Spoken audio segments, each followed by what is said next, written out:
রাত বাজে 2টা আর এ সময় আমার হাজবেন্ড আমাকে বলছে এখন না একটু গ্রেভি হাঁসের মাংস খেলে জমে যেত। যে কথা সেই কাজ, শখের পুরুষ বলে কথা।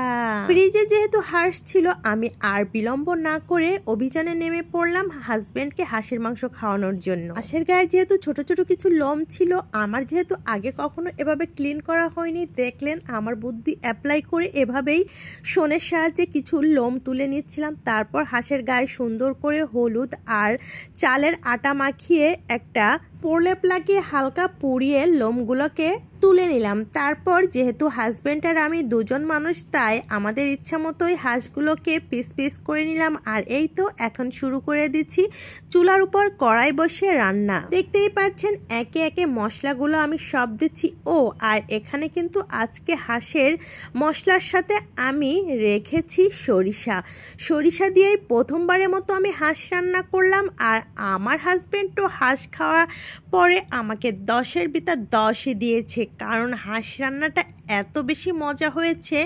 আমি আগে 2-1বার রান্না করেছি, তখন আমার আম্মা প্রসেসিং করে দিয়েছিল, আমি কখনো হাঁস প্রসেসিং করিনি, কাটিও নি। ফার্স্ট টাইম হাঁসটা কেটে প্রসেসিং করে রান্না করলাম, মানে পুরা ক্রেডিটটাই ছিল আমার। তাতে আমার হাজব্যান্ড আমাকে 10-এ 10ই দিয়েছে, আলহামদুলিল্লাহ। মানে সে হাঁস খেয়ে পুরোটাই স্যাটিসফাই। এখন আপনারা দেখে আমাকে মার্কিং করবেন যে এই হাঁসটাতে আপনারা খেলে কত দিতেন 10-এর ভিতর। অবশ্যই যে এই হাঁসের মাংসের রেসিপিটা দেখবেন কমেন্টে জানিয়ে যাবেন হাঁসের মাংসের কালারটা আর দেখতে কেমন হয়েছে। শীতের মাঝে 2-4 বার হাঁস খাওয়া হবে না, এটি কি কখনোই সম্ভব? আমরা কিন্তু অলরেডি 3 বার খেয়েও ফেলছি। সেটা ছিল সেঁই পিঠা আর হাঁস।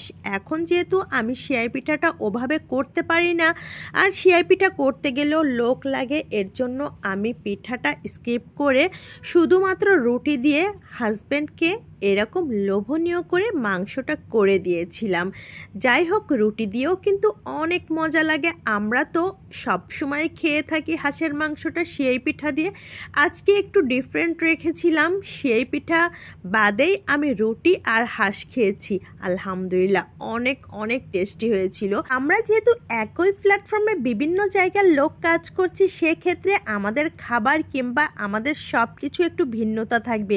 তো আপনার এলাকায় হাঁসের মাংসটা আপনি কি দিয়ে খেতে পছন্দ করেন, রুটি নাকি পিঠা নাকি সাদা ভাত? অবশ্যই কমেন্টসে জানিয়ে যাবে। গতকাল আমার ভিডিওতে যারা কমেন্ট করছেন তার ভিতর প্রথম স্থানে আছেন লিমা আপু, দ্বিতীয় স্থানে আছেন আনোয়ার আপু, তৃতীয় স্থানে আছেন দীপা খন্দকার আপু। আপনাদের সুন্দর সুন্দর কমেন্টের জন্য অনেক অনেক ধন্যবাদ, ভালোবাসা নেবেন। রান্নার এ পর্যায়ে আমার নিজস্ব হাতে তৈরি করা একটা মশলা, সেটাকে অ্যাড করে নিলাম। এতে করে আমার রান্না হাঁসের মাংস তো আরও বেশি লোভনীয় হয়ে গেল। এখন আসেন ডেকোরেশনে। এই তো হাজব্যান্ডের জন্য তুলে নিচ্ছি এখানে মাংস।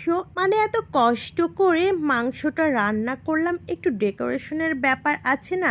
তো আমি এখানে হালকা করে একটু ডেকোরেশন করে নিচ্ছি। রুটি আর হাঁসের মাংস কেমন হলো অবশ্যই কমেন্টে জানাবেন। ভালো লাগলে শেয়ার করে দেবেন, লাইক কমেন্ট করে পাশে থাকবেন। ধন্যবাদ।